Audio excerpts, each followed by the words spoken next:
coming up next.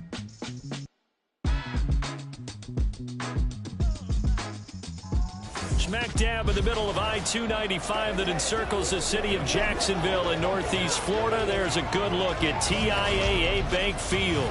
Today we hit double digits, week 10, and we've got a good one in store. As it'll be the Dreadnoughts of Oakland taking on the Jacksonville Jaguars.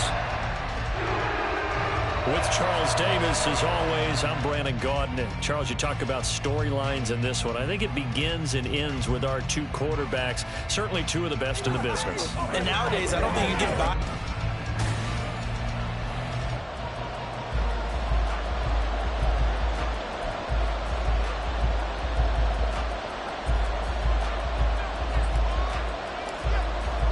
The shadow's starting to get a bit longer. Week 10 of the NFL season is here, and we're underway on EA Sports. And he takes this near the 25, just a little pass there, call it the 26. So here's the first drive now for the Jags. They're led by the #1 overall pick in the 2021 draft, Trevor Lawrence. And I thought it was a really nice performance last week by him. 3 touchdown passes. I think that signifies exactly what he was getting done. He did have the 1 interception. But that's the ratio you say you're okay with, right? If you go 3-to-1, you're going to be pretty happy over the course of the season. And let's face it, he'll never blame the receiver publicly. But behind closed doors, he probably told his agent, hey, what's the deal? I should have had a perfect game. Throwing on first down, but this one winds up to be incomplete. But you look at this defense.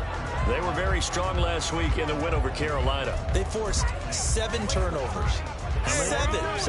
I mean, think about that number now. That's supposed to be a lucky number, right?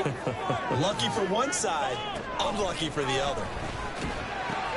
The throw over the middle, taken in. And down he goes, but he takes it up to the 40.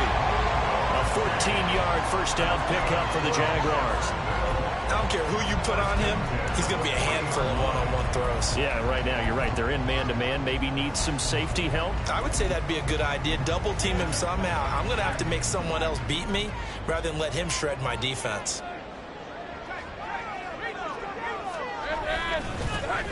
They'll run on first down. It's Malone taken down at the 42. These are his numbers from last week's contest. 24 carries, 73 yards, and a touchdown. When a winning streak stretches this far, you start to wonder if a team is truly unstoppable. And here's a guy who's been very much the legs that have helped drive this team to wins week after week. And even when teams have keyed on him and tried to slow him down, he's still gotten the job done enough to avoid a loss. Talking with him in pregame, though, he thinks that this week could be his biggest week yet. Yeah, he is met at the line of scrimmage, and he goes down right there. No gain on the play, and it's going to bring up a third down. Well, this defense, Charles, really played well in that.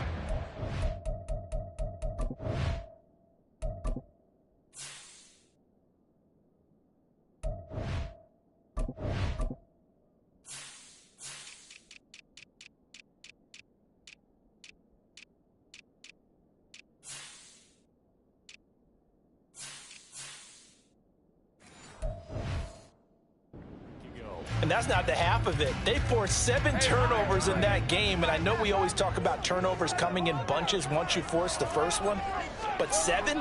That seems almost impossible. And the pressure gets to Lawrence, and he'll go down. Looks like a 9-yard loss, and it also brings up 4th.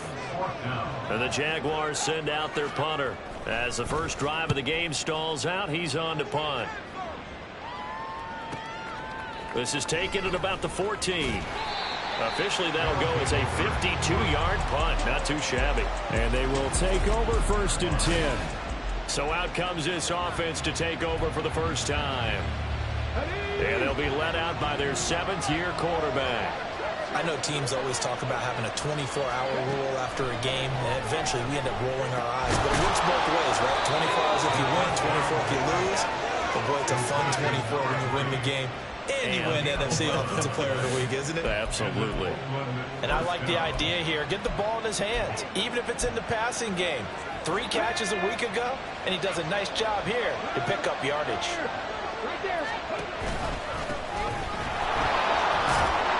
And the result here, a pickup of 8. second down.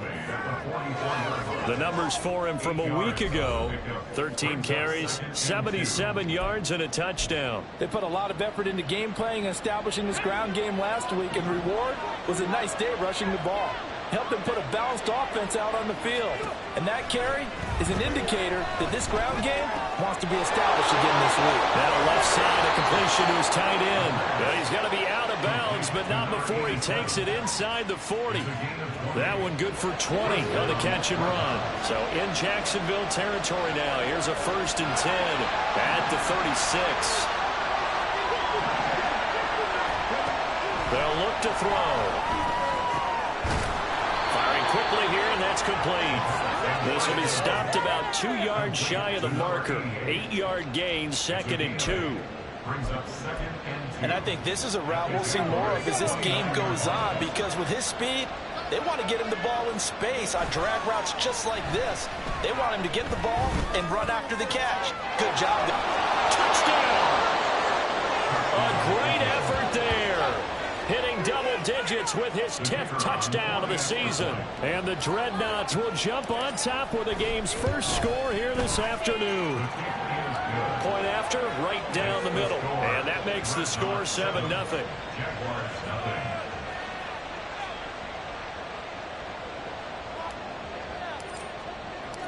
The kickoff team on the field now as they will send this one away. This fielded right at the goal line.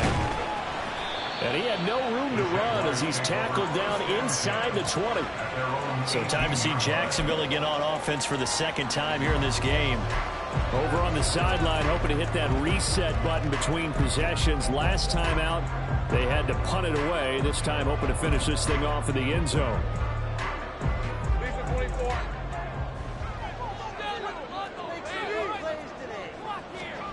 And they'll throw on 1st down with Lawrence. And incomplete on the deep.